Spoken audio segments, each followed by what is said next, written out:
الحمد لله نحمده ونستعينه ونستغفره ونؤمن به ونتوكل عليه ونعوذ بالله من شرور أنفسنا ومن سيئات أعمالنا من يهده الله فلا مضل له ومن يضلله فلا هادي له ونشهد أن لا إله إلا الله وحده لا شريك له ونشهد أن سيدنا ومولانا محمدًا عبده ورسوله صلى الله عليه وسلم.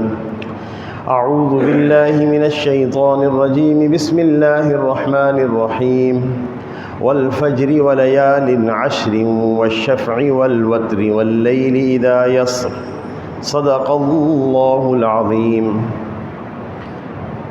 اللہ رب العزت نے مختلف مکانات فضیلت والے بنائے ہیں اور مختلف زمانے بھی فضیلت والے بنائے ہیں. مکانات میں مساجد تمام مقامات سے افضل ہیں، اور مساجد میں سے پھر 3 مسجدیں، مسجد حرم، مسجد نبوی اور مسجد اقصی، یہ تمام مساجد سے افضل ہیں. پھر حرم کے خود مکانات افضل ہیں، حجر اسود اور رکن یمانی، اسی طرح مقام ابراہیم، بئر زمزم، صفا اور مروہ، اور پھر عرفہ. خود میدان عرفہ ایک بڑی فضیلت والا مکان ہے. جب تک حجاج وہاں جمع نہ ہوں تو جب تک حجاج وہاں نہ آئیں اس وقت تک فریضہ حج ادا نہیں ہوتا. اور اسی طرح فضیلت والی جگہ مزدلفہ بھی ہے اور منا ہے، اور جس جگہ جمرات کی رمی ہوتی ہے، یہ سارے مکانات فضیلت والے ہیں. اللہ رب العزت نے زمانوں کو بھی فضیلت والا بنایا. 12 مہینے اللہ تعالیٰ نے پیدا فرمائے، بنائے، مقرر کیے. ان 12 مہینوں کے اندر 4 مہینے زیادہ فضیلت والے ہیں. ان عدت الشہور عند اللہ 12 شہرا فی کتاب اللہ. اللہ تعالیٰ نے جب سے آسمان اور زمین کو پیدا کیا تو اللہ تعالیٰ کی کتاب لوح محفوظ میں یہ بات اس وقت سے لکھی ہوئی ہے کہ 12 مہینے ہیں اللہ تعالیٰ کے ہاں. منہا 4 حرم، ان میں سے 4 مہینے حرمت والے ہیں، جس میں ذی الحجہ ہے، محرم ہے، شوال ہے، ذی الحجہ ہے، محرم ہے اور رجب ہے. کفار مکہ ان مہینوں کی حرمت میں تبدیلی کرتے رہتے تھے، ان مہینوں کے اندر تبدیلی کرتے رہتے تھے، چونکہ موسم حج سے اور حاجیوں کی آمد سے ایک نفع مقصود یہ بھی ہوتا تھا کہ ہمیں تجارتی نفع ہو جائے. اس لیے بسا اوقات تجارتی موسم کے اندر اگر حج نہیں آ رہا ہوتا تھا تو اس میں تبدیلی کر لیتے کہ تجارتی موسم میں حج آ جائے. یا اگر جنگ لڑنی ہو تو 4 مہینے ایسے ہیں جس میں جنگ لڑی نہیں جا سکتی، چونکہ یہ مہینے حرمت والے ہیں. شوال ہے، ذی قعدہ ہے، ذی الحجہ ہے، ذی قعدہ ہے، ذی الحجہ ہے، محرم اور رجب ہے. 4 مہینے جو حرمت والے ہیں اس طرح ہیں کہ ذی قعدہ، ذی الحجہ، محرم اور رجب. تو ذی الحجہ کے بعد چونکہ محرم آتا ہے تو وہ یہ کہتے تھے کہ محرم نہیں آیا اس دفعہ، ذی الحجہ کے بعد صفر آ گیا ہے، محرم سے بھی اگلا مہینہ. تغیر و تبدل کرتے رہتے تھے. اس لیے قرآن پاک کی آیات نازل ہوئیں کہ اللہ تعالیٰ کے ہاں 12 مہینے ہیں اور 4 مہینے ذی محترم ہیں، ذی قعدہ، ذی الحجہ، محرم اور رجب. تو ذی الحجہ شروع ہو رہا ہے اور اس کے پہلے ایام شروع ہوں گے، اور یہ ایام بھی بڑی فضیلت والے ہیں، 1 ذی الحجہ سے لے کر 10 ذی الحجہ تک. اللہ رب العزت نے ان ایام کے بارے میں قرآن پاک کی آیات نازل فرمائیں. والفجر ولیال عشر، قسم ہے فجر کی. اس سے مراد صبح صادق ہے، ہر دن کی صبح مراد ہے کہ جس طرح ایک اندھیرا ہوتا ہے، سیاہی اور تاریکی ہوتی ہے، ایک بہت بڑا انقلاب بپا ہوتا ہے اور سورج طلوع ہوتا ہے، اندھیرا چھٹتا ہے. یہ معمولی امر نہیں ہے، اس لیے اللہ تعالیٰ نے اس کی قسم کھائی. والفجر، قسم ہے فجر کی. ولیال عشر، اور قسم ہے 10 راتوں کی. والشفع والوتر، اور قسم ہے 10ویں ذی الحجہ کی اور 9ویں ذی الحجہ کی۔ 10 راتوں سے مراد یہ 1 ذی الحجہ کے جو ایام شروع ہو رہے ہیں وہ مراد ہیں، جیسے آج انشاءاللہ مغرب کی نماز کے بعد سے 1 ذی الحجہ کے ایام شروع ہو جائیں گے، اور یہ ایام اتنے فضیلت والے ہیں کہ آپ صلی اللہ علیہ وسلم کا ارشاد ہے کہ ما عمل ابن آدم ما من عمل احب الی اللہ من هذه العشر، کہ کوئی دن ایسا نہیں ہے یا ایام ایسے نہیں ہیں جو اللہ تعالیٰ کے ہاں ان ایام سے زیادہ فضیلت رکھتے ہوں اپنی عبادت کے اعتبار سے۔ صحابہ کرام نے عرض کیا ولل جہاد فی سبیل اللہ، کہ اللہ تعالیٰ کے راستے کا جہاد بھی زیادہ فضیلت نہیں رکھتا ان ایام سے؟ آپ نے ارشاد فرمایا کہ ولل جہاد فی سبیل اللہ، اللہ کے راستے کا جہاد بھی ان ایام سے زیادہ فضیلت نہیں رکھتا، الا رجل خرج بنفسه وماله فلم يرجع من ذلك بشيء، ہاں یہ ہو سکتا ہے کہ ایک آدمی اپنا مال جان لے کر اللہ کے راستے میں جہاد کے لیے چلا جائے اور پھر اس کی واپسی نہ ہو، اپنی جان دے دے، اس صورت میں تو یہ فضیلت والا ہو سکتا ہے، لیکن ان ایام کی عبادت سے کوئی اور دن فضیلت میں نہیں بڑھ سکتا۔ علامہ ابن تیمیہ رحمہ اللہ مشہور ہماری امت کے محقق بھی ہیں اور بہت بڑی شخصیت ہیں، ان سے پوچھا گیا کہ رمضان کا آخری عشرہ زیادہ فضیلت رکھتا ہے یا 1 ذی الحجہ سے لے کر 10 ذی الحجہ کے ایام فضیلت رکھتے ہیں؟ علامہ ابن تیمیہ رحمہ اللہ نے جواب دیا کہ 1 ذی الحجہ سے لے کر 10ویں ذی الحجہ کے جو دن ہیں یہ رمضان کے آخری عشرہ کے دنوں سے افضل ہیں، اور رمضان کے آخری عشرہ کی جو راتیں ہیں وہ 1 ذی الحجہ سے لے کر 10ویں ذی الحجہ کی راتوں سے افضل ہیں، لہذا انتہائی فضیلت والے ایام شروع ہو رہے ہیں، اور وہ ایام جس میں حجاج حج کی تیاریوں میں مصروف ہو جائیں گے۔ آپ صلی اللہ علیہ وسلم نے ان ایام کے کچھ اعمال بیان فرمائے ہیں، اس کا اہتمام ہو جائے۔ ویسے ان ایام کے اندر کچھ عبادات کا اہتمام زیادہ ہو جانا چاہیے، اور ہمت کوشش کر کے اپنے آپ کو گناہوں سے بچایا جائے۔ آپ صلی اللہ علیہ وسلم نے ان ایام کے بارے میں یہ بھی فرمایا فَأَكْثِرُ فِيهِنَّ التَّسْبِيحَ وَالتَّكْبِيرَ وَالتَّحْمِيدَ وَالتَّهْلِيلَ، ان ایام کے اندر کثرت سے زبان پہ یہ الفاظ آیا کریں، سبحان اللہ والحمد للہ لا الہ الا اللہ واللہ اکبر، چلتے پھرتے اٹھتے بیٹھتے سب سے زیادہ ذکر ان کلمات کا ہونا چاہیے۔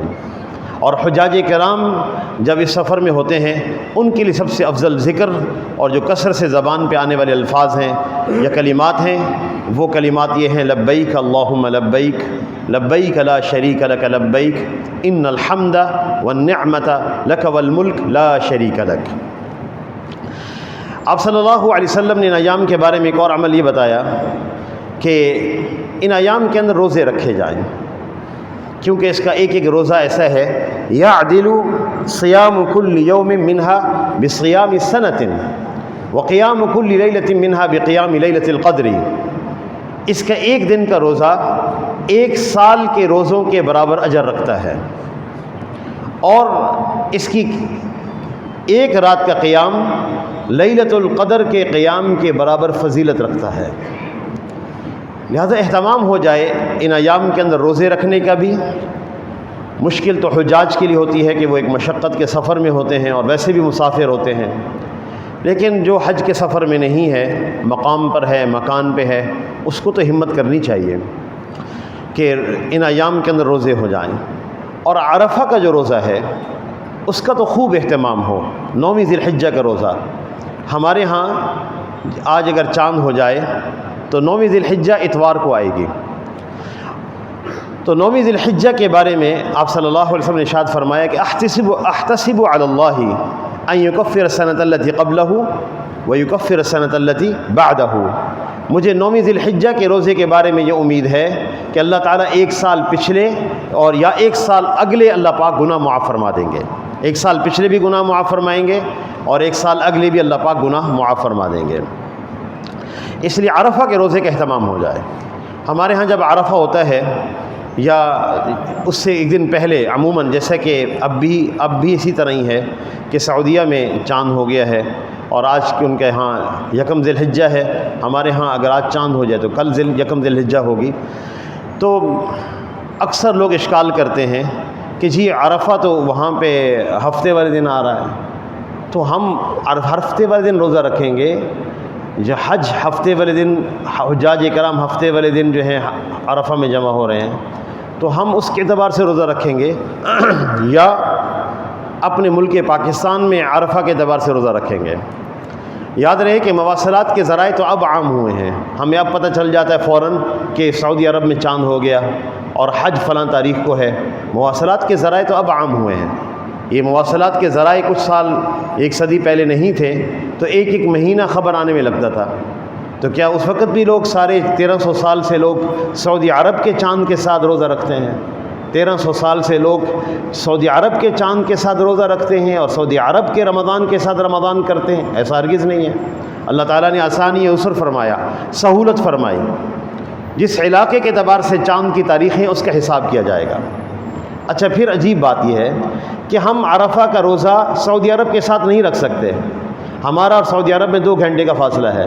جب ہم روزہ رکھیں گے اس وقت سعودی عرب میں 9ویں ذی الحجہ کا آغاز ہی نہیں ہوا ہوگا، اور اسی طرح مشرق بعیدہ کے جو ممالک ہیں ان کے ہاں تو پہلے سے سورج طلوع ہو جاتا ہے، اور جو مغرب کے ممالک ہیں ان کا 7 سے 8 گھنٹے کا فرق ہے، تو یہ سارے مل کر سعودیہ کے ساتھ روزہ نہیں رکھ سکتے۔ اس لیے ہم روزہ کس اعتبار سے رکھیں گے؟ جو تاریخ ہمارے ملک کے اعتبار سے ہے اور ہمارے اس جہت کے اعتبار سے، مکان کے اعتبار سے تاریخ ہے، ہم اس کے ساتھ روزہ رکھ ہی نہیں سکتے۔ لہٰذا سوال عبث ہے۔ تو 9ویں ذی الحجہ کو روزہ رکھنے کا اجر یہ ہے کہ اللہ تعالیٰ 1 سال پچھلے اور 1 سال اگلے گناہ معاف فرما دیتے ہیں، اس کا اہتمام ہو جائے۔ اور پھر نبی صلی اللہ علیہ وسلم نے اس یکم ذی الحجہ سے لے کر 10 ذی الحجہ کا ایک عمل اور بیان فرمایا ہے، وہ یہ ہے کہ جس آدمی نے قربانی کرنی ہے فلا یأخذن شعرا ولا یقلمن ظفرا، اس کو چاہیے کہ بال نہ کاٹے اور ناخن نہ کاٹے۔ یہ حکم مستحب ہے، اس کا خلاف کرنا کراہت ہے۔ اور اس حکم کی علت اور حکمت یہ ہے کہ بہت سارے لوگ حج کے سفر میں نہ جا سکے، اسباب کی وجہ سے، وسائل کی وجہ سے، کسی اور سبب سے۔ ہونا تو یہ چاہیے تھا کہ سب وہاں ہوتے۔ اللہ جل شانہ کی طرف سے جو رحمتیں وہاں نازل ہو رہی ہیں، جو عطائیں ہیں، جو ایک ایک عمل پر حجاج کو نوازا جا رہا ہے، ہم سب اس کے حصے دار ہوتے ہیں۔ لیکن بہت سارے لوگ ایسے ہیں جو وسائل، اسباب، ضرورتیں، امور کی وجہ سے سفر نہ کر سکے، نہ جا سکے، تو اللہ تعالیٰ نے آسانی فرمائی ہے کہ تم حاجیوں کی مشابہت اختیار کر لو۔ حاجی حالت احرام میں نہ ناخن کاٹتے ہیں نہ بال کاٹتے ہیں، تم حاجیوں کی مشابہت اختیار کر لو۔ جو رحمت کا بادل عرفہ میں برسے گا اس میں حصہ ہم تمہیں بھی عطا کر دیں گے۔ اس لیے فلا یأخذن شعرا ولا یقلمن ظفرا، تم ناخن اور بال نہ کاٹو۔ ان ایام کے اعمال میں سے ایک بہت بڑا عمل تکبیرات تشریق کا بھی ہے۔ 9ویں ذی الحجہ کی فجر سے تکبیرات تشریق کا آغاز ہوتا ہے، جیسا کہ حضرت علی کرم اللہ وجہہ کا معمول ہے، اور ان کا ارشاد بھی ہے کہ 9ویں ذی الحجہ سے فجر کی نماز کے بعد سے تکبیرات تشریق کا آغاز ہوتا ہے۔ اللہ اکبر لا الہ الا اللہ واللہ اکبر وللہ الحمد۔ اور یہ 13ویں تاریخ کی عصر تک تکبیرات تشریق ادا کی جاتی ہیں، پڑھی جاتی ہیں ہر نماز کے بعد۔ مردوں کے لیے ایک دفعہ پڑھنا واجب، خواتین کے لیے بھی پڑھنا واجب، اور مردوں کے لیے اونچی آواز سے پڑھنا واجب، اور خواتین کے لیے آہستہ آواز سے پڑھنا واجب ہے۔ اور یہ واجب ہے، اس کی ادائیگی ضروری ہے، نہ ہم ادا کر سکے تو ذمے سے ساقط نہیں ہوتا، پڑھنا پڑتا ہے۔ تو لہٰذا اس کا طریقہ کار یہ ہے کہ خواتین اس کا اہتمام یہ کریں کہ کوئی یاد دہانی کا کاغذ جو ہے وہ اپنے مصلی کے ساتھ پن کر لیں، اور مرد حضرات چونکہ مساجد میں نماز پڑھتے ہی ہیں اور مساجد کا عمومی ماحول یاد دہانی کے لیے کافی ہو جاتا ہے، لہٰذا اس میں اہتمام ہو جاتا ہے، خواتین سے اہتمام نہیں ہو پاتا۔ یہ 9ویں ذی الحجہ کی صبح سے لے کر 13ویں ذی الحجہ کی عصر تک تکبیرات تشریق پڑھی جائیں گی۔ اللہ اکبر لا الہ الا اللہ واللہ اکبر وللہ الحمد۔ اور پھر ان ایام کی خاص عبادت قربانی بھی ہے۔ 10ویں ذی الحجہ کو قربانی کی جاتی ہے، اور وہ عمل ایسا ہے جو علامات یادگار ابراہیم علیہ السلام میں سے ہے۔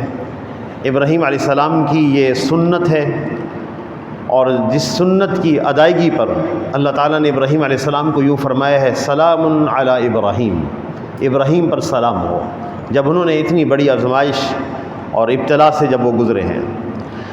آپ صلی اللہ علیہ وسلم کا ارشاد ہے کہ ما عمل ابن آدم من عمل یوم النحر احب الی اللہ من احراق الدم، کہ قربانی کے دن اللہ کے ہاں ابن آدم کا قربانی سے بڑھ کر کوئی عمل اللہ کے ہاں محبوب نہیں ہے، خون بہانے سے بڑھ کر کوئی عمل اللہ کے ہاں محبوب نہیں ہے۔ لہٰذا اس دن کروڑوں روپے صدقہ کیا جائے اور قربانی کی جائے تو قربانی کی اہمیت اور فضیلت اس کروڑوں کے صدقہ پر بھاری ہے، کیونکہ اللہ تعالیٰ کے ہاں خون بہانا ہے اس دن، اور یہ واجب ہے۔ چاروں ائمہ کے ہاں اگر بات کو جمع کیا جائے تو چاروں ائمہ کے ہاں جو مختصر الفاظ بیان کیے جائیں گے وہ یہ ہیں کہ چاروں ائمہ کے ہاں اس کا اہتمام ضروری ہے۔ وَإِنَّهَا لَتَأْتِي يَوْمَ الْقِيَامَةِ بِقُرُونِهَا وَأَشْعَارِهَا وَأَزْلَافِهَا، کل قیامت کے دن یہ اپنے کھروں سمیت، اپنی کھال سمیت جو تمہارے نزدیک بے قیمت ہوتی ہیں چیزیں، اللہ تعالیٰ اس کا بھی وزن کر کے تول کر کے اس کا اجر بھی عطا فرمائیں گے۔ اور وَإِنَّ الدَّمَ لَيَقَعُ مِنَ اللَّهِ بِمَكَانٍ قَبْلَ أَن يَقَعَ بِالْأَرْضِ، اور اس کا خون کا ایک قطرہ زمین پر گرنے سے پہلے اللہ جل شانہ کے ہاں یہ خون مقبول ہو جاتا ہے۔ فطیبوا بہا نفسا، لہٰذا خوش دلی سے قربانی کرو، خوش دلی سے قربانی کرو۔ اس کی قربانی میں کوئی دل میں شک نہیں ہونا چاہیے۔ یا بہت ساری جگہوں پر ہم پیسہ خرچ کر رہے ہوتے ہیں، وہاں تنگی کا احساس نہیں ہوتا، قربانی کے وقت بھی تنگی کا احساس نہیں ہونا چاہیے۔ فطیبوا بہا نفسا، خوش دلی سے قربانی کرو، تنگ دلی سے قربانی نہیں کرنی۔ اور پھر ان ایام میں ایک بہت بڑا عمل جو ادا کیا جائے گا 9ویں ذی الحجہ کو، وہ عرفہ کے میدان میں حجاج کا جمع ہونا ہے، اور حج کی ادائیگی انہی ایام کے اندر ہے۔ پورے حج کا فلسفہ اللہ کی اطاعت کو سکھایا گیا ہے، رسول اللہ صلی اللہ علیہ وسلم کی اطاعت کو سکھایا گیا ہے۔ اپنی عقل کو پیچھے کرو، اپنی سوچ کو پیچھے کرو، جو اللہ کا حکم ہے اسے پورا کرو۔ اس لیے یہاں سے سفر شروع کرو اور 2 چادریں پہن لو۔ اس لیے حضرت شاہ ولی اللہ محدث دہلوی رحمۃ اللہ علیہ نے لکھا ہے کہ سب سے پہلا اثر انسان کی طبیعت پر یہ پڑتا ہے کہ انسان کے مزاج سے تکبر نکلتا ہے۔ افتخار کا ذریعہ کپڑے ہوتے ہیں، لباس ہوتا ہے۔ تم سارے کپڑے چھوڑ کر وہ کپڑے پہن لو کہ سب جیسے ہو جاؤ، تمہارا کپڑوں کا کوئی افتخار نہ ہو، تمہارا کوئی مقام ظاہر نہ ہوتا ہو، اس طرح بن جاؤ پہلے دن سے۔ تو حجاج کرام 2 کپڑے پہن لیتے ہیں، 2 چادریں اوڑھ لیتے ہیں، ایک چادر پہن لیتے ہیں، ایک چادر باندھ لیتے ہیں، ایک رنگ میں آ جاتے ہیں۔ اب کپڑوں کا کوئی افتخار نہیں، لباس کا کوئی افتخار نہیں، سب ایک رنگ میں ہیں۔ اور پھر 8ویں ذی الحجہ کو احرام پہنو، اور احرام باندھ کر بیت اللہ چھوڑ دو، حرم چھوڑ دو۔ 1,00,000 نمازوں کا اجر ہوتا ہے حرم میں جب جو نماز پڑھی جائے، اس کو بھی چھوڑو۔ منا کے خیموں میں آ کے ٹھہرو۔ کیوں ٹھہریں؟ کیوں کا کوئی سوال نہیں، منا میں آ کے ٹھہر جاؤ۔ اور پھر 9ویں ذی الحجہ یوم عرفہ کو 9ویں ذی الحجہ کو میدان عرفات چلو، زوال سے پہلے وہاں پہنچ جاؤ۔ زوال سے وقوف عرفہ شروع ہوگا۔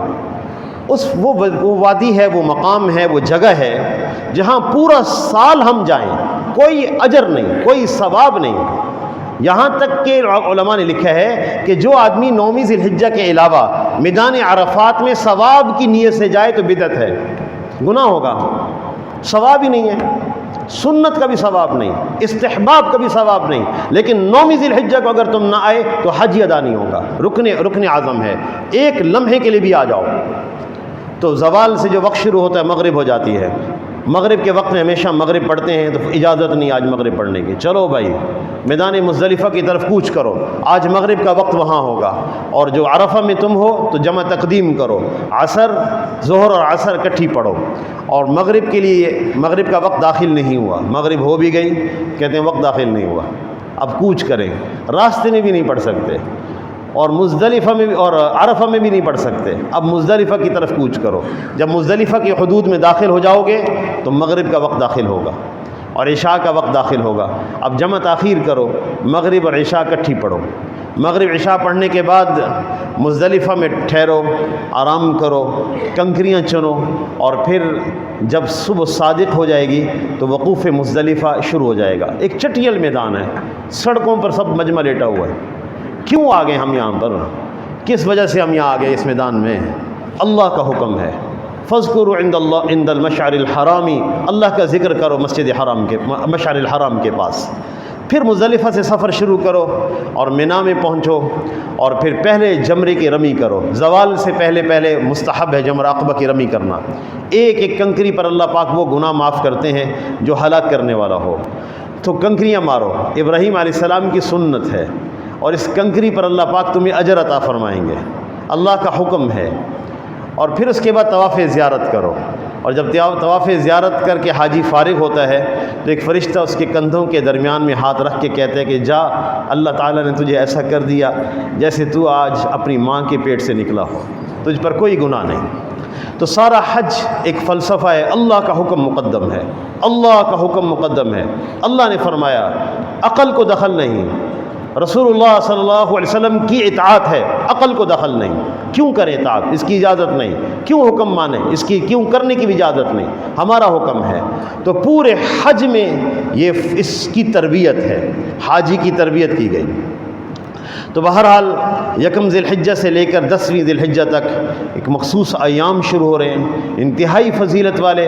مختلف عبادتیں اس میں انجام دی جائیں گی, لہذا عبادات کا بھی اہتمام ہو, روزے کا بھی اہتمام ہو, اور قربانی کا انشاءاللہ اہتمام ہوگا, اور اس کے ساتھ تکبیرات تشریق پڑھنے کا بھی اہتمام ہو.